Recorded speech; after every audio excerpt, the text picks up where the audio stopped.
mabuhayang kaibigan. Gusto mong hanapin ang wagas na pag-ibig o ang hangal na pag-ibig? Kapag wagas at tunay na pag-ibig ang iyong natagpuan at nais mong mahanap, ay ikaw liligaya ng tunay at walang kirot, ikaw darama. Marami ang ligaya at makulay ang buhay na iyong matatamasa. Kapag upang iyong mahanap ang tunay na at wagas na pag-ibig, kailangan mong magsaliksik at magplano. Hanapin ang tunay na tao na akma sa iyong buhay.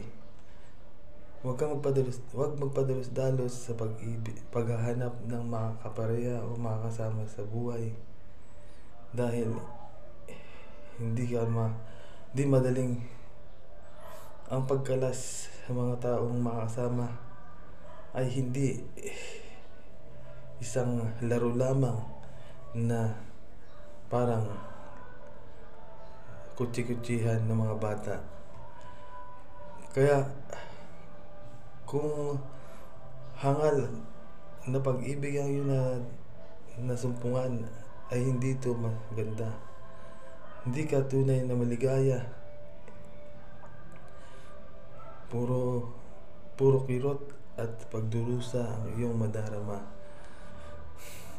Wala ka sa tamang tao na dahil ang iyong makakasama ay puro suliranin ang sa inyo ay idudulot at walang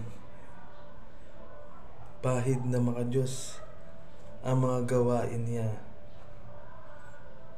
Kaya maging matalino sa paghanap ng mapapangasawa o makakasama sa tunay na buhay. Huwag maging padalos-dalos. Ang puso ay pandaya, kaya gamitin ang isip sa pag-ibig. Huwag maging hangal na katulad ng mga taong nagpadala sa tibok ng puso na mapangdaya at hindi sa Diyos nagdasal at humingi ng patnubay na walang hanggan. Hanggang dito lang po ang aking maikling video, kaya sana'y kayo may napulot na aral.